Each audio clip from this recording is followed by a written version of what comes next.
السلام علیکم ورحمۃ اللہ وبرکاتہ. نحمده ونصلی علی رسولہ الکریم. اما بعد فاعوذ باللہ من الشیطان الرجیم. بسم اللہ الرحمن الرحیم. رب اشرح لی صدری وَيَسِّرْ لِي أَمْرِي وَاحْلُلْ عُقْدَةً مِّن لِّسَانِي يَفْقَهُوا قَوْلِي. اب ہم دیکھیں کہ حرام وسیلے کون سے ہیں.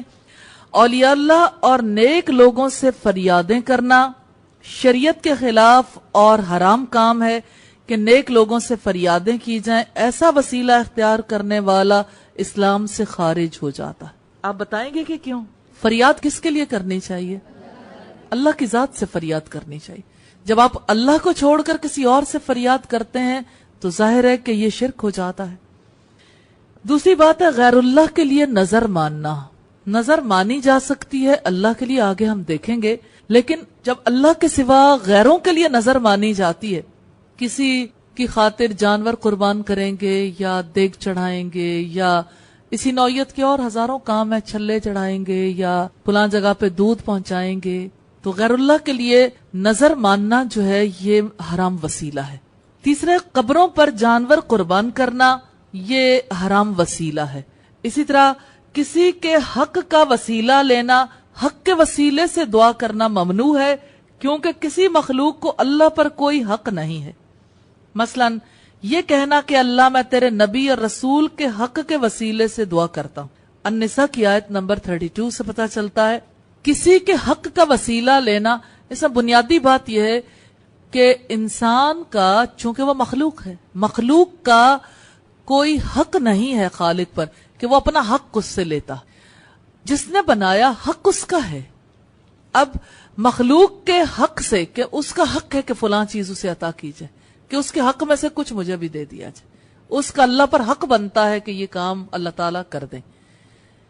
تو مخلوق کے حق سے وسیلے سے دعا کرنا یہ منع ہے.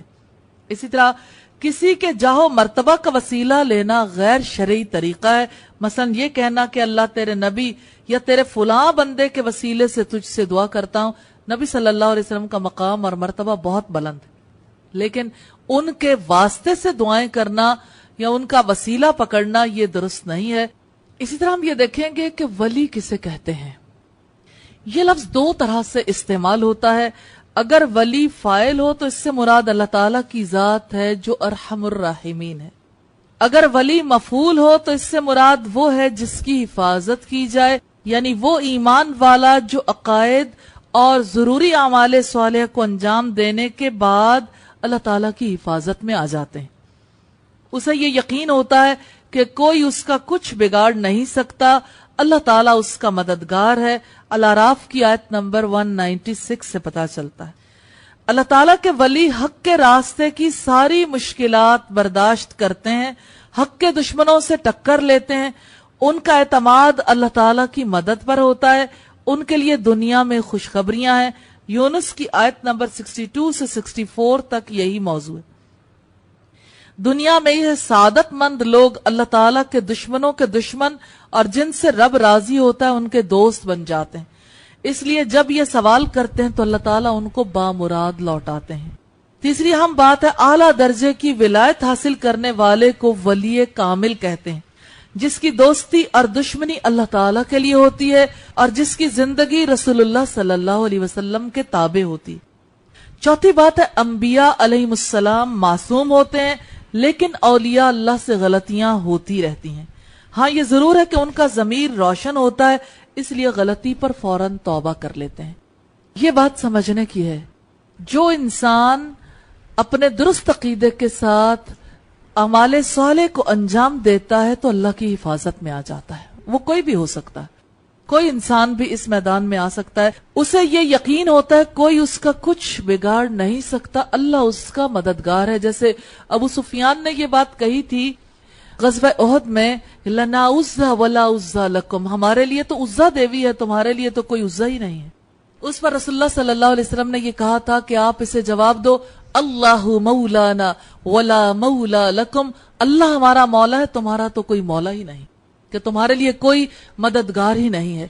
تو اصل ذات اللہ کی ہے، اللہ کے ہاتھ میں اختیارات ہیں۔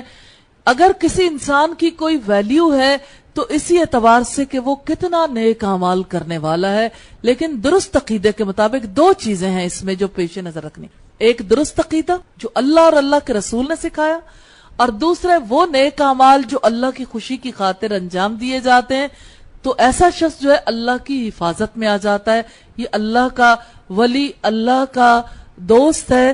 کرامت کیا ہے؟ عزت، شرافت اور اعزاز و اکرام کو کرامت کہتے ہیں۔ کرامت کے کچھ درجات ہیں، کرامت عامہ ہے اور دوسری کرامت خاصہ ہے۔ کرامت عامہ کو پہلے دیکھیں گے، اللہ تعالیٰ نے جو خوبیاں ہر انسان کو دی ہیں، مثلاً گویائی، عقل و تدبیر اور ظاہری اور باطنی خوبیاں، ہر انسان اگر ان خوبیوں سے کام لے تو دوسری مخلوقات کو قابو میں لا کر کام میں لا سکتا ہے۔ یوں مادی ترقیوں کی وجہ سے سارے انسانوں کو فوائد نصیب ہوتے ہیں۔ دوسری ہے کرامت خاصہ، یہ افضل ترین ہے، اس کے اہل وہ سعادت مند لوگ ہوتے ہیں جو اخلاص اور سچائی کے ساتھ عام مومنوں سے آگے نکل جاتے ہیں۔ ساری مشکلات کا مقابلہ کر کے ایمان پر جمے رہنا سب سے بڑی کرامت ہے۔ سورہ الاحقاف کی آیات 13 اور 14 ہیں۔ یہ وہ لوگ ہیں جو نوافل کی پابندی کرتے ہیں، صدقہ و خیرات کرتے ہیں، روزہ، حج، زکوٰۃ اور جہاد کے فرائض انجام دیتے ہیں۔ سورہ الواقعہ کی آیات ہیں 10 سے 14 تک۔ اللہ تعالیٰ کے یہ خاص بندے ہوتے ہیں جن کے ہاتھ پر اللہ تعالیٰ عام حالات سے ہٹ کر واقعات ظاہر کرتے ہیں۔ تیسری بات یہ، ولایت کا دار و مدار ان خرق عادت کرامات پر نہیں ہوتا، اسی لیے بزرگان دین ان کو چھپانے کو ترجیح دیتے تھے اور ایسی کرامتوں کے ظاہر ہونے پر توبہ استغفار کرتے تھے کہ کہیں دنیا میں ہی بدلہ ختم نہ ہو جائے۔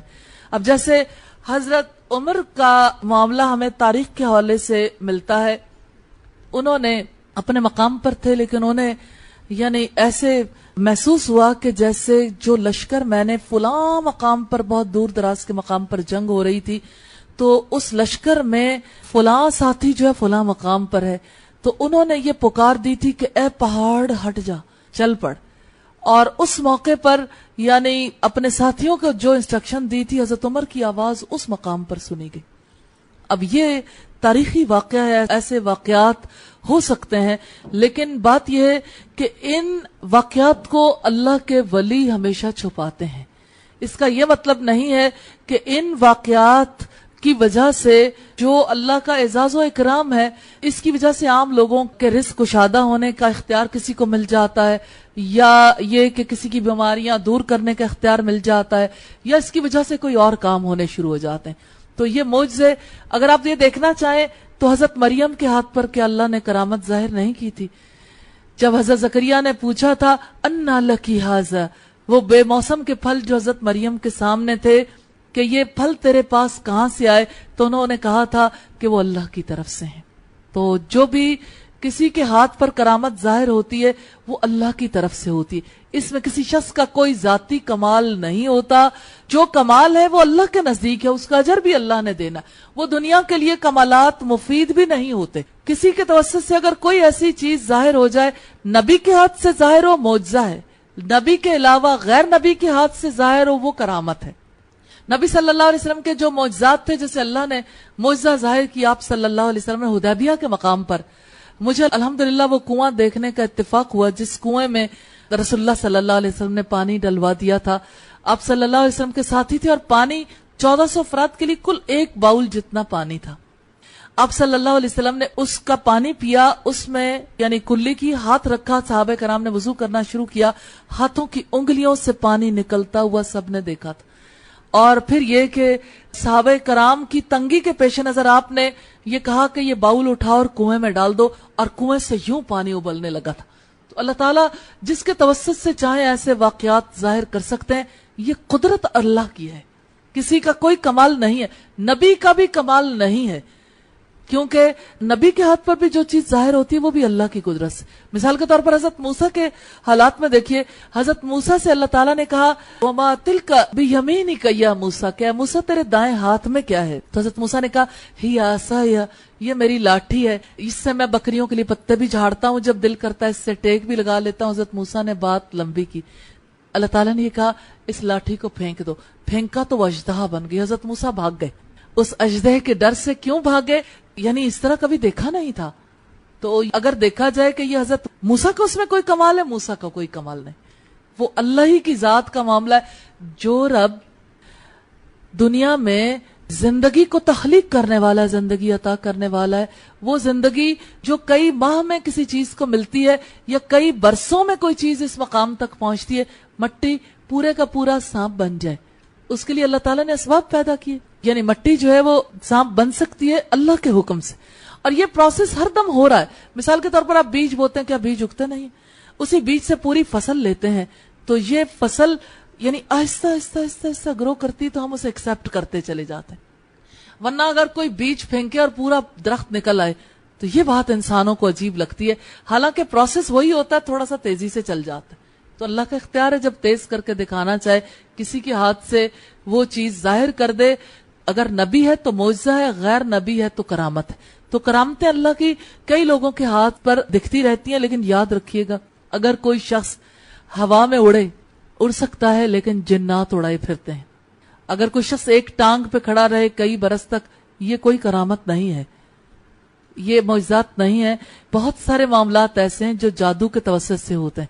مثلا رسول اللہ تو کہے کہ دیکھو چاند کو وہ 2 ٹکڑے ہو گیا, لیکن اگر کوئی اور یہ کہے دیکھو چاند پر فلاں چیز نظر آ گئی, تو یہ چیزیں جو ہے یہ غیر نبی کے ہاتھ پر اس طرح سے ظاہر نہیں ہوتی. نبی کے ہاتھ پر جو ظاہر ہوا چاند کا 2 ٹکڑے ہونا, وہ اللہ کا کام ہے. اللہ نے نبی صلی اللہ علیہ وسلم کے توسط سے اس کو ظاہر کر دیا. ورنہ کائنات میں ایسا ہوتا رہتا ہے, بہت سے سیارے ٹوٹ کر آپس میں جڑتے رہتے ہیں 2 حصوں میں بٹ کے, لیکن وہ کام تیزی سے ہوا, لوگوں کے سامنے آیا, تو یہ رسول اللہ صلی اللہ علیہ وسلم کے ہاتھ پہ ظاہر ہونے والا معجزہ ہو گیا. ایسے ہی اگر کوئی اپنے تئیں یہ دعویٰ کرتا ہے کہ میرے ہاتھ پہ کرامتیں ظاہر ہو رہی ہیں, اس لیے مجھے آپ افضل جانو, اب مجھ سے آپ رزق کے لیے دعائیں کرواؤ, یا میں رزق دے سکتا ہوں, یا میں شفا دے سکتا ہوں, یا مجھے سجدہ کرو, تو یہ جائز نہیں ہے. تو کرامت کا مقصد سمجھ آ گیا. کرامت تو اللہ کی طرف سے ایک اعزاز ہے. اور صحابہ کرام اور ہمارے اسلاف سے مراد ہے بزرگان دین جو گزر چکے, پہلے گزرے ہوئے بزرگان دین. تو ان کے ہاتھ پر جو کچھ ظاہر ہوا وہ اللہ ہی کی طرف سے ظاہر ہوا. وہ چھپاتے تھے کہ ایسا نہ ہو کہ ہمیں ہمارے عمل کا صلہ دنیا میں ہی مل جائے اور آخرت کے لیے کچھ نہ بچے, اس لیے ان چیزوں کو وہ ظاہر نہیں ہونے دیتے تھے, ان چیزوں کا وہ اعلان نہیں کرتے تھے. مثلا حضرت مریم نے کسی کو جا کے نہیں کہا میرے پاس بے موسم کے پھل آتے ہیں, لیکن حضرت زکریا آئے تو سامنے پڑے تھے تو بتا دیا کہ یہ اللہ کی طرف سے میزبانی ہے. تو اللہ تعالیٰ جب چاہے جس کی چاہے میزبانی کر سکتا ہے. ایسا ہو سکتا ہے کہ کسی کو جنگل میں کوئی پھل کھلا دیں, اور کسی کو یعنی میدان جنگ میں کوئی ایسی کیفیت طاری کر دیں, یعنی کسی کو کوئی چیز کھلا دی جائے یا پلا دی جائے, لیکن اس کی وجہ سے وہ شخص اللہ کی صفات میں شریک نہیں ہو جاتا. یہ بات کلیئر ہو گئی. اولیاء اللہ کے ساتھ کیا رویہ اختیار کرنا چاہیے؟ اولیاء اللہ کا اکرام کرنا چاہیے, انہیں اذیت نہیں پہنچانی چاہیے, لیکن شرط یہ ہے کہ وہ اللہ کے ولی ہوں. یہ صحیح بخاری سے ہمیں پتا چلتا ہے. اولیاء کی پرستش نہیں کرنی چاہیے. پرستش سے مراد ہے انہیں سجدہ کرنا اور پھر ان کو بابرکت سمجھنا, اس طرح سے کہ ان کی ذات کے توسط سے ہی خیر اور بھلائیاں نصیب ہوتی ہیں. یہ پرستش کے معاملات ہیں. تیسری بات ہے اولیاء کی سفارش پر بھروسہ کر کے عمل نہیں چھوڑ دینا چاہیے. اور چوتھی بات یہ اولیاء سے فریاد رسی کی درخواستیں نہیں کرنی چاہیے. تو اولیاء اللہ کے ولی ہیں, ان کا اکرام کرنا چاہیے, لیکن ان کی پوجا نہیں کرنی چاہیے. یہ بات کلیئر ہو گئی. اسی طرح سے ایک معاملہ ہے تبرک کا. تبرک یعنی جس چیز سے برکت نصیب ہوتی ہے, اس کی شرعی حیثیت دیکھیں گے. تبرک سے مراد ہے کسی سے برکت حاصل کرنا. اللہ تعالیٰ بعض چیزوں کے اندر دائمی طور پر خیر و برکت عطا فرماتے ہیں. شریعت کی اصطلاح میں اسے برکت کہتے ہیں. جس سے برکت حاصل کی جاتی ہے اس میں عزت اور برکت کی صفت نمایاں ہوتی ہے، اس لیے اسے تبرک کہا جاتا ہے۔ نوٹ کیجئے گا، جس چیز میں عزت اور برکت کی صفت نمایاں ہوتی ہے اس لیے اسے تبرک کہتے ہیں۔ اگر عزت اور برکت کی صفت نمایاں نہ ہو، محض اپنے دماغ کا خلل ہو، تو اسے چاہے تبرک کہتے رہیں وہ تبرک نہیں بنتا۔ مثلا ہمارے یہاں مکھانوں کو تبرک سمجھتے ہیں کہ فلاں جگہ سے لائے ہیں، یہ غلط فہمیاں ہیں جو لوگوں کے دلوں میں پیدا ہو گئی۔ دوسری بات ہے، خیر و برکت حاصل کرنا اچھا فعل ہے۔ کون سا ایسا شخص ہے جس کو اللہ تعالیٰ کے انعامات کی ضرورت نہیں یا جو اللہ کا محتاج نہیں؟ تبرک حاصل کرنا چاہیے، لیکن پھر دیکھنے کی ضرورت ہے کہ حصول برکت کی کیا صورتیں مشروع ہیں، یعنی کون سے تبرکات انسان حاصل کر سکتا ہے۔ نمبر 1، بیت اللہ کا حج اور عمرہ کرنا، طواف کرنا، حجر اسود اور رکن یمانی کا بوسہ لینا اور اس کے قریب بیٹھنا اور دعائیں کرنا۔ یہ تبرک حاصل کرنا ہر ایک کے لیے ضروری ہے، اسے حاصل کرنا چاہیے۔ لیکن جو لوگ تبرک کے حوالے سے اپنے دل کی مرضی کا تبرک تلاش کرنا چاہتے ہیں انہیں بہت تکلیف ہوتی ہے کہ اللہ کے گھر کے بارے میں پتہ تو ہے، باقی چیزیں یہاں کی بتاؤ، کچھ مکھانوں کی بتا دو، کچھ چاولوں کی بتا دو، کچھ بکروں کی بتا دو، اس تبرک کی کیا حیثیت؟ ہم تو تبرک کے بارے میں اصول دیکھیں گے، باقی چیزیں تو تبرک کے زمرے میں آتی ہی نہیں۔ اسی طرح آب زمزم پینا، سر پر بہانا، اسے پی کر دعائیں کرنا یہ مشروع ہے اور اس سے فائدہ حاصل کرنا چاہیے۔ اچھا، اب اگر کوئی آب زمزم کی طرح کسی بابے کا پانی یا بابے کے تیل کو بھی متبرک قرار دے دے کہ اس سے برکت حاصل کی جا سکتی ہے، لوگ کس طرح سے کس کس مقام کو بیت اللہ کی طرح مقدس سمجھتے ہیں اور کہاں پہ جا کے حج کی طرح حج کرتے ہیں، اور کس طرح وہاں پر زمزم کے چشمے سے ملنے والے پانی کو کس گندگی اور کیچڑ سے تشبیہ دیتے ہیں۔ اسی طرح 3 مساجد یعنی مسجد حرام، مسجد نبوی صلی اللہ علیہ وسلم اور مسجد اقصی کی زیارت کرنا، ان میں نمازیں ادا کرنا، اعتکاف اور ذکر اور تلاوت کرنا یہ مشروع ہے۔ لیکن رسول اللہ صلی اللہ علیہ وسلم نے فرمایا لا تشد الرحال، کہ اپنے سفر کے لیے کجاوے مت باندھو 3 مسجدوں کے سوا، ایک مسجد حرام، دوسرے مسجد اقصی اور تیسرے آپ صلی اللہ علیہ وسلم نے فرمایا وَمَسْجِدِي هَذَا، اور میری یہ مسجد، اس کے لیے آپ سفر کر سکتے ہو، باقی کسی جگہ کے لیے اگر آپ سفر کرو گے حصول برکت کے لیے یا کسی ایسے مقصد کے لیے تو درست نہیں ہے۔ زیارت صرف ان 3 مسجدوں کی جا سکتی ہے، لیکن کسی علاقے میں موجود ہیں اور کوئی خاص مسجد ہے اس میں جا کر اگر آپ نماز پڑھتے ہیں تو کوئی حرج کی بات نہیں۔ یہ جو ہمارے ہاں مسجدوں کو اس طرح سے دیکھا جاتا ہے جیسے لوگ تاریخی یادگاروں کو دیکھتے ہیں، محض دیکھنا، محض زیارت کرنے کے لیے صرف 3 مساجد کا سفر کیا جا سکتا ہے، اس کے علاوہ کسی مسجد کی زیارت کے لیے سفر نہیں کیا جا سکتا۔ نماز کسی مسجد میں بھی پڑھی جا سکتی، نماز پڑھنے کے لیے آپ کسی مسجد میں بھی جا سکتے ہیں۔ اسی طرح دیگر مساجد میں بار بار آنا جانا، نمازیں پڑھنا، تسبیح کرنا، تعلیم کے حلقے آباد کرنا اور تلاوت کرنا یہ صورتیں مشروع ہیں، کوئی حرج کی بات نہیں ہے۔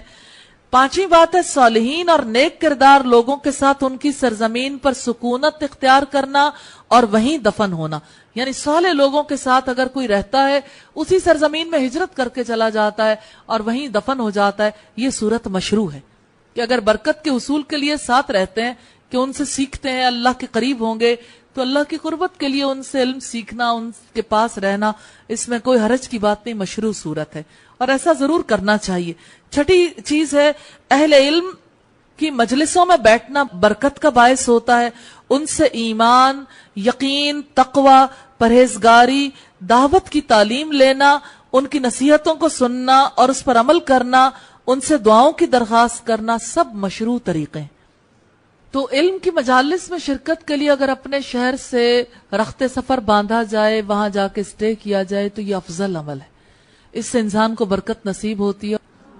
یہاں یہ دیکھنا بھی ضروری ہے کہ برکت کے حصول کے لیے کن اصولوں کو مد نظر رکھنا ضروری ہے۔ پہلی بات یہ کہ برکت کے حصول کے اعمال کی حیثیت مستحب کی ہے، اس سے زیادہ کوئی حیثیت نہیں ہے۔ دوسری بات ہے برکت کے حصول کے لیے کسی مکروہ یا حرام فعل کا ارتکاب کرنا جائز نہیں ہے۔ تیسری بات ہے برکت کے حصول، شفاعت اور وسیلے کے لیے مشرکانہ رجحانات عام ہیں، ہر وہ کام جس پر شرک یا کفر کا سایہ بھی ہوگا باطل ہے۔ چوتھی بات ہے مجلسوں سے برکت تبھی نصیب ہو سکتی ہے اگر مجلس متقی اور پرہیزگار کی ہے، ورنہ کسی کو نیک یا بزرگ قرار دینے سے کوئی نیک یا بزرگ نہیں ہو سکتا، نہ اس کی مجلس کو نیکی کی مجلس قرار دیا جا سکتا ہے۔ نمبر 5، کسی ایسے شخص سے برکت کی توقع نہیں رکھی جا سکتی جو مال و دولت اور عزت کے حصول کے لیے ولایت کا دعویٰ کرتا ہے۔ ایسے شخص سے برکت کی توقع رکھنا گناہ ہے۔ مثلا کسی سے برکت چاہتے ہیں اور اسے جا کے سجدہ کر لیتے ہیں، یا اس کے نام پہ جانور قربان کر دیتے ہیں، یا اسی طرح سے اس کے نام پہ کوئی نذرانے ایسے دیتے ہیں، تو اللہ کے سوا کسی کے نام پر صدقہ دینا یا کسی کے نام پہ جانور قربان کرنا یا سجدے کرنا حرام ہے۔ اگلی بات بدعت کے حوالے سے، بدعت کیا ہے؟ بدعت خود ساختہ شریعت ہے جس کی اللہ تعالیٰ نے اجازت نہیں دی۔ بدعت سنت کی ضد ہے، یعنی رسول اللہ کی مخالفت میں یہ طریقے اختیار کیے جاتے ہیں۔ حضرت عائشہ رضی اللہ تعالیٰ عنہ کہتی ہیں رسول اللہ نے فرمایا جس نے دین میں کوئی ایسا کام کیا جس کی بنیاد شریعت میں نہیں وہ کام مردود ہے۔ صحیح بخاری کی روایت ہے 2697، ابو داؤد کی 4607، ترمذی کی 2676 نمبر روایت۔ دوسری بات یہ کہ بدعت کی 2 اقسام ہیں، عبادات میں بدعت اور معاملات میں بدعت۔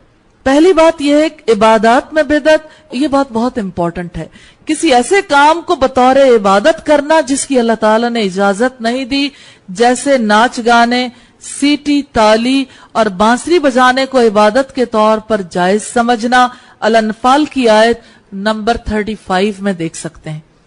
دوسری بات ہے ایسے کام کو عبادت کے طور پر کرنا جس کی اصل شریعت میں موجود ہے مگر اس کو اس کی اصل جگہ سے ہٹا کر دوسری جگہ میں رکھ دیا گیا، مثلا شک کے دن روزہ رکھنا بدعت ہے، عیدوں کے دن روزہ رکھنا، ممنوع اوقات میں نوافل پڑھنا، یہ سب بدعات اور حرام کام ہے۔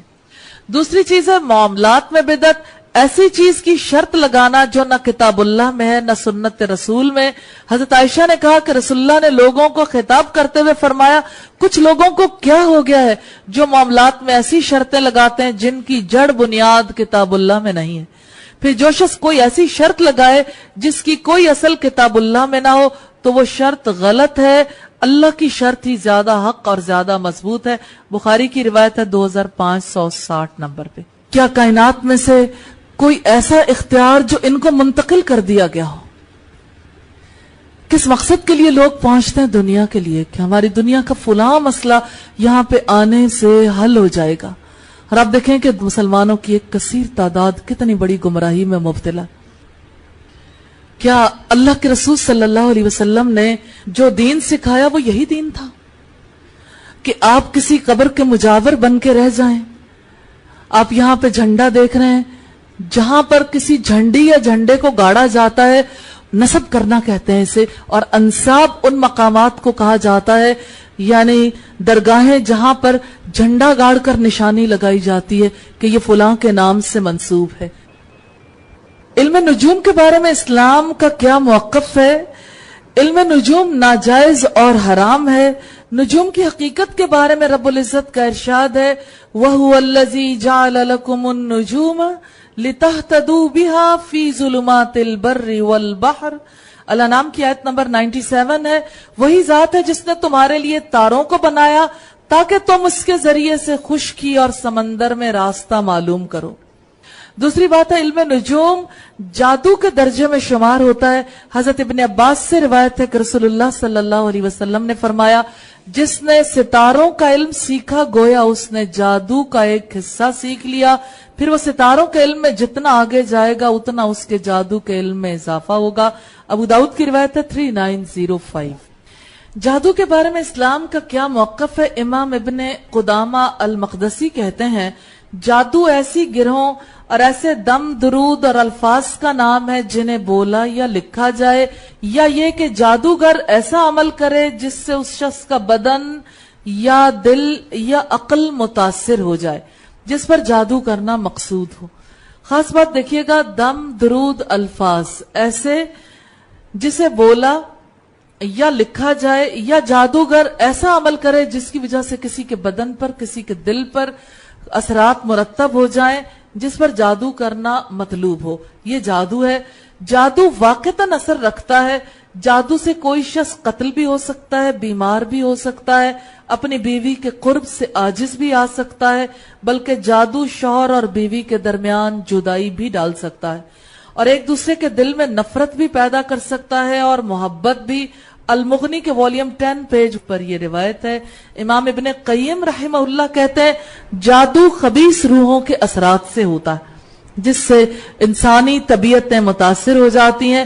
یہاں تک کی جو بات ہم نے دیکھی وہ یہ کہ دنیا میں ایسی خبیث روحیں موجود ہیں جو خبیث کاموں کے لیے ایک دوسرے کے لیے معاون اور مددگار ہوتی ہیں. جیسے کلام اللہ میں رب العزت نے ارشاد فرمایا تعاونوا علی البر والتقوی, نیکی اور تقوی کے کاموں میں ایک دوسرے سے تعاون کرو. ولا تعاونوا علی الاثم والعدوان, برائی اور گناہ کے کاموں میں تعاون نہ کرو. تو اصول یہی ہے کہ نیکی کے کاموں میں تعاون کریں, لیکن نیک لوگ نیکی کے کام میں تعاون کرتے ہیں اور برے لوگ برائی کے کام میں تعاون کرتے ہیں. تو جادو برائی میں تعاون کی وجہ سے ہوتا ہے. کیسے؟ جیسے جادوگر گندے رہتے ہیں, پھر کسی بچے کا یا انسان کا خون کیا جاتا ہے, سم ٹائمز اس کے خون کی وجہ سے جنات اور شیاطین کو راضی کرنے کی کوشش کی جاتی ہے, اور اس طرح سے وہ لوگ پھر ہیلپ کرنے کے لیے تیار ہو جاتے ہیں. تو جادو کا کام جو ہے نہ اس کا مقصد درست ہے, نہ اس کا طریقہ کار درست ہے, نہ وہ کلام جو جادو کا ہے نہ وہ کلام درست ہے. تمام تر سلسلہ صرف انسانی زندگی کو تباہ و برباد کرنے کے لیے. دوسری بات یہ کہ جادو کا وجود برحق ہے اور قرآن و حدیث سے ثابت ہے. البقرہ کی آیت نمبر 102, یونس کی آیت نمبر 81-82, سورہ طٰہٰ کی آیات 67 سے 79, بخاری کی روایت 6857 سے ہمیں پتا چلتا ہے رسول اللہ صلی اللہ علیہ وسلم پر جادو کیا گیا تھا. بخاری کی روایت ہے 5763 نمبر پر. اور چوتھی بات ہے جادوگر اور شیطان کے درمیان معاہدہ طے پاتا ہے جس کے مطابق جادوگر کو کچھ مشرکانہ یا کافرانہ کام کرنے ہوتے ہیں. اس کے بدلے میں شیطان جادوگر کی خدمت کرتا ہے اور اس کے لیے خدمت گار مہیا کرتا ہے. اس طرح جادوگر جن کو اپنے پسند کے برے کاموں کے لیے استعمال کرتا ہے. پانچویں بات ہے جادو کی اقسام, اور اس میں پہلے قسم کا جادو ہے شادی میں رکاوٹیں ڈالنے کا جادو, دوسرا ہے بیوی کے قرب سے بندش کا جادو, تیسرا ہے سحر تفریق, رشتہ داروں کے درمیان نفرت پیدا کرنے کا جادو جیسے شوہر اور بیوی کے درمیان یا ماں اور بیٹے کے درمیان, یا اسی طرح سے بھائی بھائی کے درمیان جو تفریق پیدا کی جاتی ہے جادو کے توسط سے, اسے سحر تفریق کہتے ہیں. چوتھی بات ہے سحر استحاضہ, عورتوں کو استحاضہ کی بیماری میں مبتلا کرنے والا جادو ہے. پانچواں ہے سحر محبت, کسی کو اپنے قدموں میں بچھ جانے کے لیے جادو کروایا جاتا ہے. اور چھٹا ہے سحر جنون, پاگل کرنے کے لیے جو جادو کیا جاتا ہے. اور ساتواں ہے سحر امراض, یعنی کسی کو بیمار کرنے کے لیے جو جادو کیا جاتا ہے. آٹھواں ہے سحر حواتف, نیند اور بیداری کی حالت میں ذہنی طور پر غیر حاضر کرنے والا جادو ہے.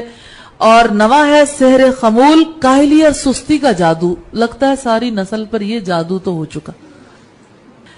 اسی طرح 10واں ہے سحر تخیل, وہم میں مبتلا کرنے والا جادو.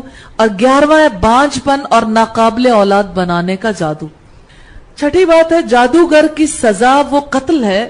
حضرت جندب بن جنادہ سے روایت ہے, انہوں نے کہا کہ رسول اللہ صلی اللہ علیہ وسلم نے فرمایا جادوگر کی حد تلوار سے مار ڈالنا ہے.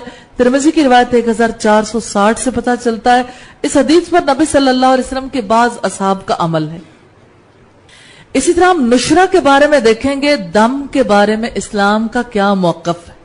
جس پر جادو کیا جائے اس پر سے جادو کے اتارنے کو نشرہ کہتے ہیں. اگر نشرہ اسی جیسا جادو ہو تو شیطانی عمل ہے, اگر دعا یا جھاڑ پھونک سے ہو تو کوئی حرج نہیں. تیسری بات ہے اسلام چند شرائط کے ساتھ جھاڑ پھونک کی اجازت دیتا ہے. پہلی بات ہے اگر جھاڑ پھونک قرآن مجید اور سنت رسول کے ذریعے ہو اور عربی زبان میں ہو.